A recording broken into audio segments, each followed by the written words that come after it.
ग्रंथ आमचे साथी, ग्रंथ आमच्या हाती, ग्रंथ देती बळ आम्हा संकटांच्या राती, ग्रंथाच्या तेजामधुनी जन्मास येते क्रांती, ग्रंथ शिकवती माणुसकी, ग्रंथ जपती नाती, ग्रंथ देती सद्विचार, ग्रंथ घडविती संस्कार. नमस्कार, माझे नाव वैष्णवी दीपक बनकर.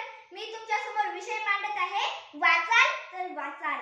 वाचन म्हणजे नेमकं काय हो? वाचन हा शब्द तयार झाला वचन या शब्दापासून.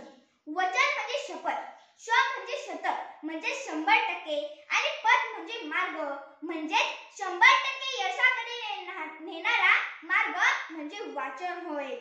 वाचनामुळे माणसावर संस्कार होतात. वाचनामुळे माणसाचा सकारात्मक दृष्टिकोन निर्माण होतो. मन व बुद्धी सदैव तरुण राहते. नवीन नवीन गोष्टी शिकायला मिळतात. शब्द साठा वाढतो. वाचन हे संस्कार व संस्कृतीच्या संवर्धनाचा एक महत्त्वपूर्ण उपाय आहे. वाचन हे ज्ञानार्जनाचे महत्त्वपूर्ण साधन आहे. थोडक्यात सांगायचे झाले तर माणसाला जन्मभर पुरणारी शिदोरी म्हणजे वाचन होय. आयुष्यात येणाऱ्या संकटाच्या छाताडावर पाय ठेवून उभे राहण्याची ताकद आम्हाला वाचनातून मिळते. वाचनातून दिशा मिळते आणि त्यातूनच ध्येय ठरते. आणि ध्येयाविना जगणे म्हणजे बिगर पत्त्याचे पत्र पोस्टात टाकण्यासारखे नाही का? असे असूनही आजच्या तंत्रज्ञानाच्या युगातील मुलांपासून ते आजोबांपर्यंत सर्वच जण मोबाईल समोर किंवा टीव्ही समोर केंद्रित झालेले दिसतात. तासनतास टीव्ही समोर घालवणाऱ्या, मोबाईल स्क्रीनवर व्हॉट्सअप, फेसबुक, गेम्स खेळणाऱ्या आजच्या पिढीला स्वतःच्या उज्ज्वल भविष्यासाठी पुस्तकाच्या 4 ओळी वाचणे जीवावर येते. आपल्या शाळेचे सुट्टीचे दिवस हे वाचनासाठी एक सुवर्ण संधीच असते. पण किती जण या सुट्टीचा वापर वाचनासाठी करतात? आमचे काही महान विद्यार्थी तर या सुट्टीचा वापर मोबाईलमध्ये गेम्स खेळण्यासाठी, सिरियल्स पाहण्यासाठी करतात. त्यातून फायदा तर काहीच होत नाही.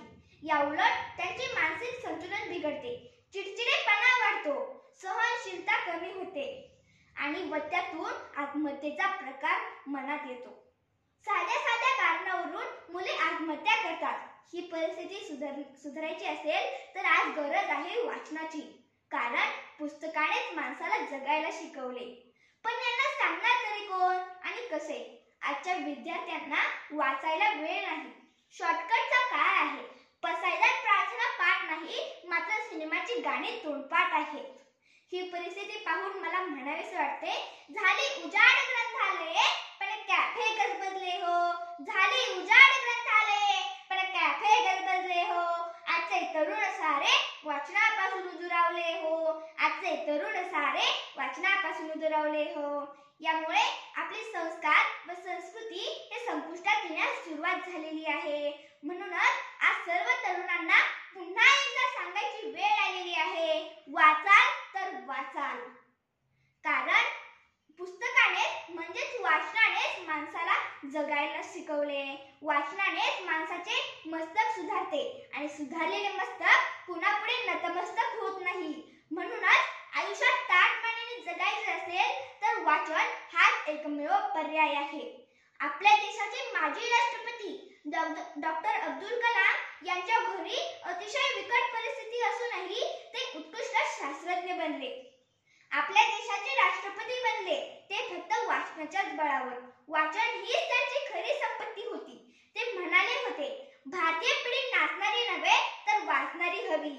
कारण त्यांना माहित होते की भारतीय पिढी वाचणारी झाली तर भारत एक दिवस महासत्ता झाल्याशिवाय राहणार नाही. वाचनानेच क्रांती घडते हे त्यांना माहित होते. म्हणूनच शेवटी जाता जाता एवढेच म्हणेल, तेलाशिवाय किंमत नाही समईच्या वाटीला. तेलाशिवाय किंमत नाही समईच्या वाटीला. धारेशिवाय किंमत नाही तलवारीच्या पाठीला. धारेशिवाय किंमत नाही तलवारीच्या पाठीला. पाण्याशिवाय किंमत नाही जमिनीच्या मातीला. पाण्याशिवाय किंमत नाही जमिनीच्या मातीला. आणि वाचनाशिवाय किंमत नाही मानवाच्या मतीला. आणि वाचनाशिवाय किंमत नाही मानवाच्या मतीला. धन्यवाद. जय हिंद, जय महाराष्ट्र.